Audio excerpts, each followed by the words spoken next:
Hi student, हाय मेरे प्यारे विद्यार्थियों, आप लोग कैसे हो। हम उम्मीद करते हैं कि आप लोग जहां पर भी होंगे बहुत अच्छे से और बहुत बढ़िया से, इसके साथ साथ आप लोग केमिकल बॉन्डिंग की तरफ बहुत स्ट्रांग होंगे।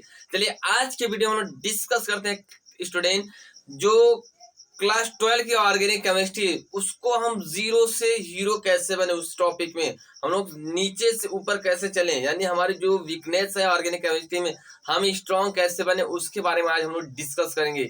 इस वीडियो में बहुत इंपॉर्टेंट है ये जो कंसेप्ट बताने जा रहा हूँ आपको, अगर क्लास 12 ऑर्गेनिक केमिस्ट्री आपको तैयार करनी है तो चलिए सबसे पहले हम उस टॉपिक को बताते हैं जिसको हम लोग डिस्कस करने वाले हैं आज।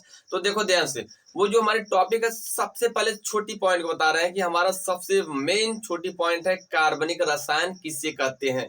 कार्बनिक रसायन किसे कहते हैं, ध्यान सुनिएगा। कार्बनिक रसायन किसे कहते हैं? वह रसायन विज्ञान जिसमें कार्बन से बने यौगिकों का अध्ययन किया जाता है उसे हम बोलते हैं कार्बनिक रसायन। आ गई बात समझ में? वह रसायन विज्ञान जिसमें कार्बन से बने यौगिकों का अध्ययन करते हैं उसे हम बोलते हैं कार्बनिक रसायन।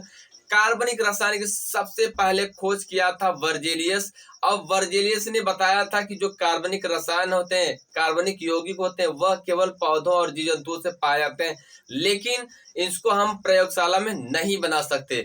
लेकिन जब कुछ समय बीतता गया तो एक स्पेशल साइंटिस्ट आया, एक हमारा स्पेशल साइंटिस्ट आया जिन्होंने डिस्कवर किया था ऑर्गेनिक कंपाउंड का, और वो साइंटिस्ट का नाम है फ्रेडरिच फॉलर। फ्रेडरिच फॉलर ने क्या किया कि ये दिखा दिया, दावा कर दिया कि नहीं, जो कार्बनिक यौगिक होता है उसको हम जीव जंतु पौधों से प्राप्त तो कर सकते हैं, इसके साथ साथ लैब में भी बना सकते हैं, प्रयोगशाला में भी बना सकते हैं। और उन्हें सबसे फर्स्ट टाइम में प्रयोगशाला में यूरिया का निर्माण किया और ये सिद्ध कर दिया कि जो कार्बनिक यौगिक है जीव जंतु पौधों से तो प्राप्त होती है, लेकिन उसके अलावा प्रयोगशाला में भी बनाया जा सकता है। आ गई बात समझ? उसके बाद वो प्रयोगशाला में बना दिया, उसके बाद उस साइंटिस्ट को सिद्ध कर दिया गया कार्बनिक यौगिक का जनक और कार्बनिक रसायन का भी जनक कहा जाता है। किसको? फ्रेडरिच फॉलर को। इतनी बात समझ आ गई। अब हम बात कर रहे थे जो मेन टॉपिक है, ध्यान सुनो। अगर आपकी क्लास 12 की ऑर्गेनिक केमिस्ट्री बहुत जीरो है तो आप घबराने की जरूरत नहीं। छोटी छोटी मैं जो पॉइंट बता दे रहा हूँ उसको तैयार कर लो, आपकी ऑर्गेनिक केमिस्ट्री बहुत स्ट्रांग हो जाएगी। चलो वो छोटी छोटी पॉइंट क्या है, सबसे पहले आप क्या करोगे, कार्बनिक यौगिक किसे कहते हैं उसको बता जानोगे। उसके बाद कार्बनिक यौगिक के लक्षण, उसके बाद कार्बनिक यौगिक के प्रकार, उसके बाद कार्बनिक यौगिक की संरचना कैसे बनती है उसको जान जाओ, फिर कार्बनिक यौगिक के नामकरण, उसके बाद फिर कार्बनिक यौगिक में संकरण। ये इतनी पॉइंट जान जाओगे ना तो आपको जो आने वाली टॉपिक होगी क्लास 12 में बहुत आसान हो जाएगी, क्योंकि इसी छोटी छोटी पॉइंट से पूरे क्लास 12 की ऑर्गेनिक केमिस्ट्री बनाई गई है। अब देखो सबसे पहले हम बता दें कार्बनिक यौगिक किसे कहते हैं। वह यौगिक जिसमें कार्बन प्रेजेंट होता है उसे हम बोलते हैं कार्बनिक यौगिक। आगे बात समझ, यहाँ पर लिख दे रहा हूँ कि वह यौगिक, देखो हमने बोला ना कि ऑर्गेनिक कंपाउंड किसे कहते हैं, हिंदी में तो बोलते हैं कार्बनिक यौगिक, लेकिन इंग्लिश में बोला जाता है ऑर्गेनिक कंपाउंड। आप लोग ध्यान सुनिएगा, बहुत इंपॉर्टेंट है। चलो, कार्बनिक यौगिक किससे कहते हैं, ऑर्गेनिक कंपाउंड किससे कहते हैं? वह यौगिक जिसमें कार्बन उपस्थित हो। लिख सकते हो यहाँ पर, वह यौगिक, क्या? वह यौगिक जिसमें क्या उपस्थित हो? कार्बन तत्व उपस्थित हो उसे कार्बनिक यौगिक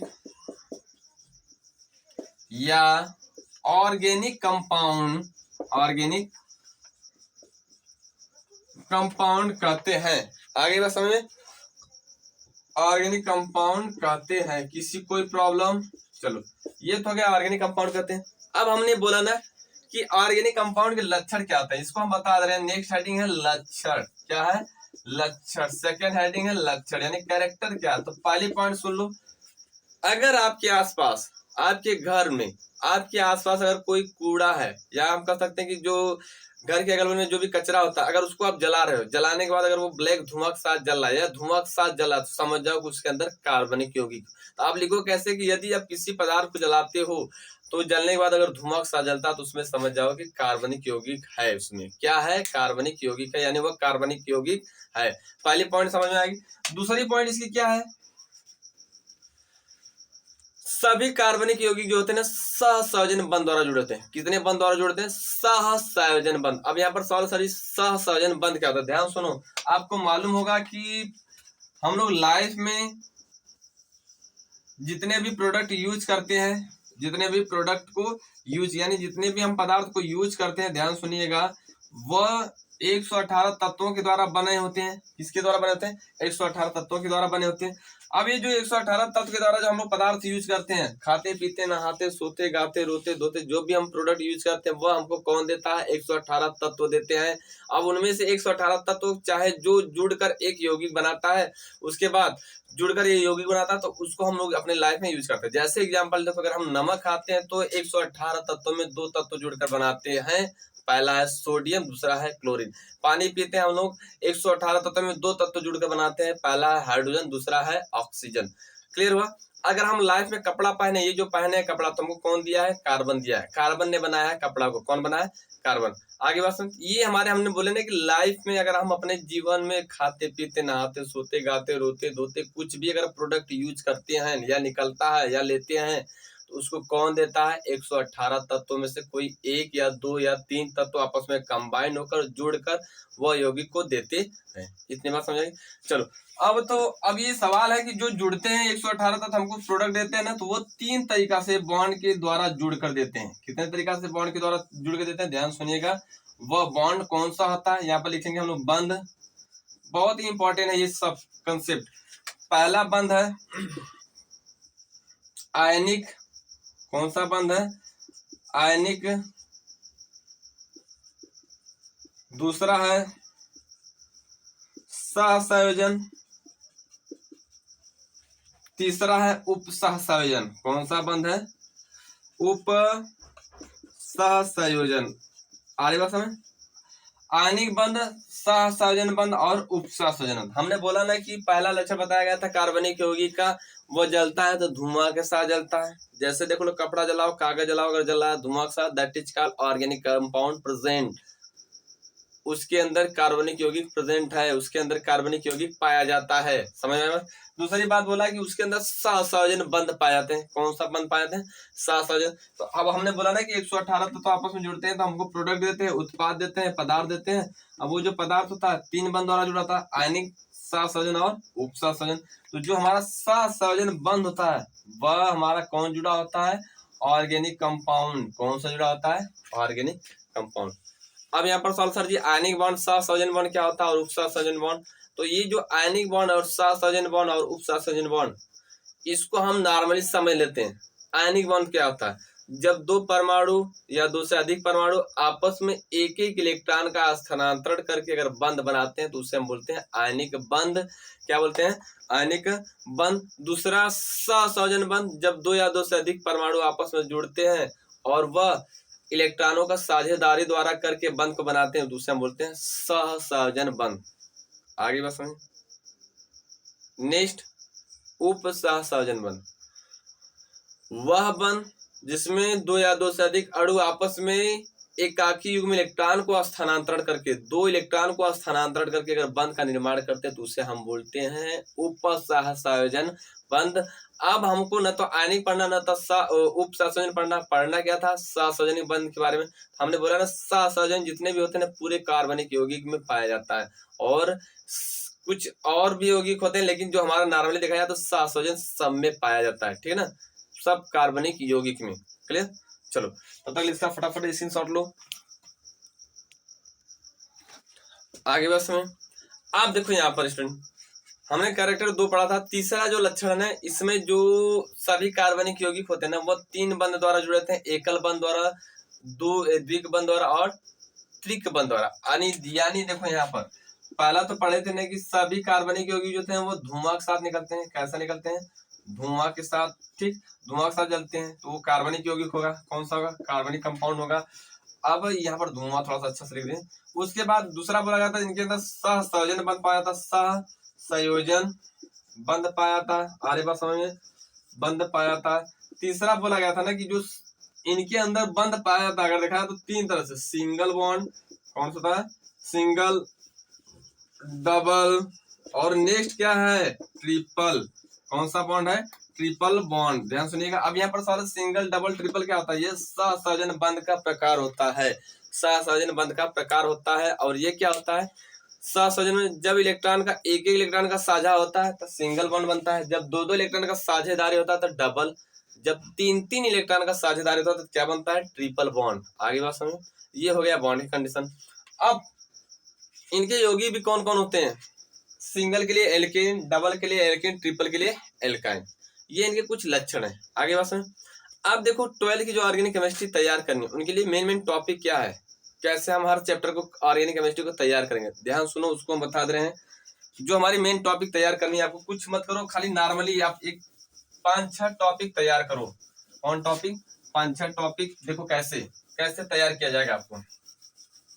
सपोज अगर हमने ऑर्गेनिक केमिस्ट्री का फर्स्ट चैप्टर ले लिया हाइलोएल्कीन, क्या ले लिया, हाइलोएल्कीन, हमने माना एक हाइलोएल्कीन ले लिया। अब इनकी जो तैयारी करनी है, हमको कैसे तैयारी करना है कि जो हमारा ऑर्गेनिक केमिस्ट्री बहुत स्ट्रांग बन जाए। देखो सबसे पहले 5-6 कंसेप्ट है जो आपको याद करना होगा, उस कंसेप्ट को बारी बारी, और उसके बाद आपका ऑटोमेटिकली तैयार हो जाएगा।